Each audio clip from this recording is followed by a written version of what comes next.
Unknown writer 1969 या YouTube चॅनलवर तुमचे पुन्हा एकदा सहर्ष स्वागत. मित्रांनो, मी तुमचा मित्र अननोन रायटर. आज कलियुगाचा एकनाथ भाग 11 मध्ये तुमचे पुन्हा एकदा सहर्ष स्वागत. मित्रांनो, अजून तुम्ही जे मागचे भाग पाहिले नसेल तर सगळे पाहून घ्या. व्हिडिओ आवडला असेल तर चॅनलला लाईक करा, सबस्क्राईब करा, शेअर करा, कमेंट करायला विसरू नका. कारण एका व्यक्तीचं चरित्र आपण इथे मांडण्याचा प्रयत्न करीत आहोत आणि गेल्या 10 भागांमध्ये 10-10 मिनिटाच्या भागामध्ये आपण एक एक करत ते उलगडण्याचा प्रयत्न करत आहोत. आजच्या भागामध्ये आता चला पुढे बघूया काय होतंय ते. अनेक गुणांनी भरलेलं त्याचं व्यक्तिमत्व, त्याचबरोबर काही अवगुण होते थोडेफार. तो स्वतः सांगायचा, मित्रांना सांगायचा, मुलांना सांगायचा, तरुणांना सांगायचा, छोट्या मुलांना सांगायचा, त्याचबरोबर त्याच्या सभोवताली असलेल्या सगळ्या लोकांना सांगायचा. तडफदार, तापट, स्वाभिमानी, शिस्तप्रिय, सत्यप्रिय असा हा एकनाथ. आजच्या भागामध्ये आपण बघणार आहोत त्याच्या ह्या सगळ्या गुणांमुळे त्याची किती फरफड व्हायचं असं की कुठे ना कुठेतरी समाजामध्ये म्हणा किंवा भावगंदकीमध्ये म्हणा किंवा पाहुण्यारावण्यांमध्ये म्हणा कुणाचं तरी कुठेतरी खटकलेलं असायचं. आता एकनाथ दरवेळेस कुठलंही भांडण असो निपटवण्याचा प्रयत्न करत असे. स्वभाव रागीट असल्याकारणाने सगळेच त्याला टरकवून असायचे. लहान असो मोठे असो, चूक झाली की त्यांना समजायचं की ह्याच्या रागाला पारावार नाही. त्याने त्याच्या उभ्या आयुष्यामध्ये कित्येकाचे संसार उद्ध्वस्त होता होता वाचवले. त्याचे उदाहरण सांगायचे झाले तर एक मी उदाहरणासहित सांगतो. एक म्हणजे सख्या मोठ्या साल्याचा संबंध. रात्री बेरात्री जाऊन भांडणं मिटवून त्याने त्याचा संसार सुरळीत केला. आत्याच्या पोरीचा संबंध, त्याचबरोबर लहानग्यांना तर तो समजावून सांगतच असे. कित्येक संबंध तुटता राहिले ते त्याने वाचवले. त्यांना समजावून सांग, इकडच्या पार्टीला समजावून सांग, तिकडच्या पार्टीला समजावून सांग आणि सुरळीत कर. कुणाचे म्हातारे कुतारे ऐकत नसेल त्यांना समजावून सांग, त्यांच्या मुलांना समजावून सांग. असे भारी किस्से घडले की त्याला अक्षरशः रडू कोसळत होतं. झालं असं की एक त्यांचेच काका होते. काकूचे आणि काकूच्या मुलाचे किंवा काकूचे आणि काकूच्या मुलाच्या बायकोची काही शाब्दिक कारणांमुळे भांडणं व्हायची. आता व्हायचं असं की समजदार असल्याकारणाने एकनाथालाच बोलावण्यात येत असे. एकनाथ जात असे, त्यांचे भांडणं मिटवत असे. भांडणं मिटवता त्याला असं जाणवलं की एकुलता एक पोरगा असूनही खालच्या स्तराला बोलला. आईवडिलांना अक्षरशः खालच्या स्तराला बोलला. हे ऐकून अक्षरशः एकनाथ गहिवरला. त्याने तो किस्सा कोणाला सांगितला नाही, जवळच्या लोकांना सांगितला. अक्षरशः रडला एकनाथ. कारण त्याचे स्वतःचे आई वडील तो कमी वयाचा असतानाच वारले. म्हणजेच लग्न झाल्यानंतर अवघ्या 10-12 वर्षांनी वडील वारले. त्यानंतर 5-6 वर्षांनी आई वारली. म्हणजे त्याला ते सुख उपभोगता आलं नाही किंवा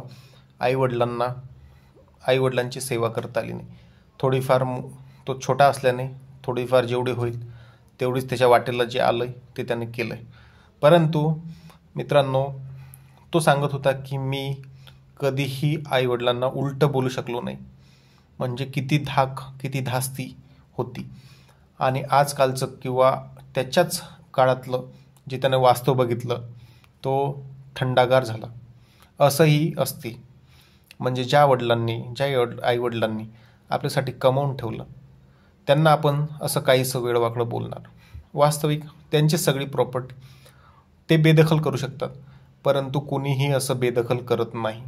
आणि त्याचं हे असं फळ अक्षरशः तो आजूबाजूला जेव्हा बघत होता, त्याचे काके चुलते, त्यांना अक्षरशः भयानक बेकार दिवस होते. कोणीही बोलणार, शिव्या देणार, शाप देणार. परंतु एकनाथाची ही दुसरी पिढी होती. म्हणजे एकनाथाचे वडील तडफदार, नेतृत्व करणारे, त्याचबरोबर वजनी माणूस. म्हणजे गावात त्यांची पाटीलकी होती असंच म्हणण्यात हरकत नाही. भलेही घरची शेती खूप कमी, परंतु समाधान पाटलाला गावामध्ये मान होता. एकनाथ पाटलासारखीच समाधान पाटलाची, म्हणजेच असं म्हणता येईल की समाधान पाटलाचं वर्चस्व होतं, त्यामुळेच एकनाथ पाटील घडले.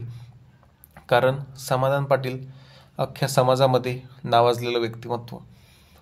कुठेही न्यायनिवाडा करण्याची गरज जर पडली तर समाधान पाटलाला बोलवून नेण्यात येत असे. आणि समाधान पाटलांनीही कित्येक लोकांचे संबंध वाचवले. म्हणजे संपूर्ण घरामध्ये ते एक आगळं वेगळं व्यक्तिमत्व होतं. आणि त्याच गोष्टींमुळे लोक आजूबाजूचे जळते होते. आणि तीच काही का होणार चाल एकनाथाने घेतली होती. वडिलांच्या पायावर पाऊल ठेवत तो सरसट निघाला होता. ह्याची इतर लोकांना खंत वाटत होती. पण म्हणतात ना, ते काही गोष्टी रक्तातच असतात, तशा काहीशा त्या सरसर निघत होत्या. आणि एकनाथ त्या अनुषंगाने किंवा त्या रीतीने वाटचाल करत होता. कित्येक प्रकरणं मित्रांनो त्याच्या अंगलटही येत होते. परंतु काही गोष्टी रक्तात असतात. आपल्या मनापासून आपल्याला काही गोष्टी चांगल्या करायच्या असतात, त्याच्या आड कधी कधी आडकाठी येतच असते. एक प्रसंग असाच घडतो. म्हणजे होते असं की गावातला एक चुलत भाऊ असतो, वाड्यातला. वास्तविक त्याच्याच जिथलं सासरवाडी असते तिथलीच त्या चुलत भावाची सासरवाडी असते. आता इकडे ह्या चुलत भावाला माहिती असते की दादाचा स्वभाव कसा आहे, काय, आणि दादा कशा प्रकारे वागतात. होते असं की त्यांचा नवरा बायकोचा तात्विक काहीतरी वाद होतो. आणि असंच एकनाथ एक दिवशी जातो, त्याच्या कानावरती पडलेली गोष्ट आणि समजून सांगू लागतो. अर्धा तास, एक तास सगळं समजून सांगतो आणि घरी येतो. त्यानंतर ती बाई तिच्या नवऱ्याला म्हणते की ह्यांना काय करायचं आहे, आपलं आपण काही करू.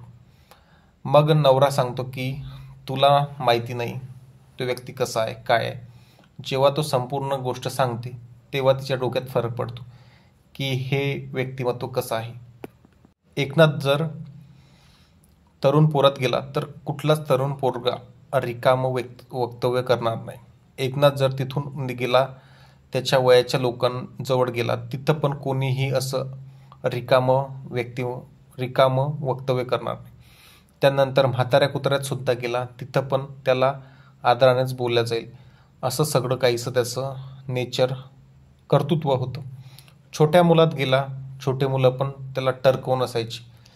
कारण त्यांना माहीत होतं की कधी टणकन खवडा बसेल सांगता येत नाही. त्याच्याकडे तो नेहमी एक डायलॉग म्हणायचा, माझ्याकडे खाया पियाचा लाड, पैसे मागले रट्टे. परंतु तो असा होता की रट्टे मारल्यानंतर मुद्दामून कोणाला 2 रुपये, 5 रुपये, 10 रुपये असे द्यायचा. आणि त्याच गोष्टीमुळे त्याला पैशावाला बुवा गावामध्ये नाव प्रचलित झालं होतं. एकदम साधं, सरळ आणि आगळं वेगळं व्यक्तिमत्व.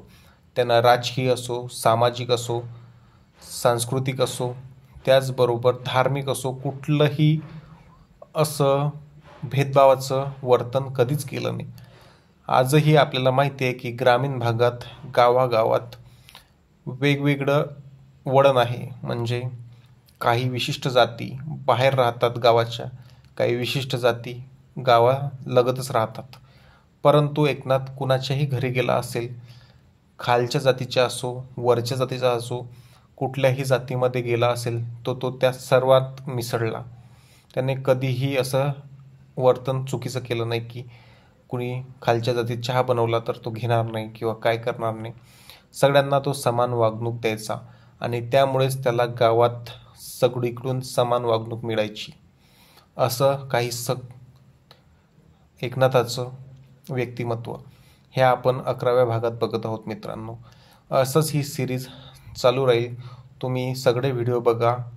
अस्सल वाचकास खरं खुरं पाहिजे असते आणि तेच खरं खुरं मांडण्याचा मी इथे प्रयत्न करत आहोत. त्यामुळे मित्रांनो, व्हिडिओ बघा, आवडल्यास लाईक करा, सबस्क्राईब करा, तुमच्या मित्रांपर्यंत पोचवा. कारण आजच्या पिढीला असं काहीसं मिळणं म्हणजे खूप चांगली गोष्ट आहे. धन्यवाद मित्रांनो, भेटूया पुढच्या भागात.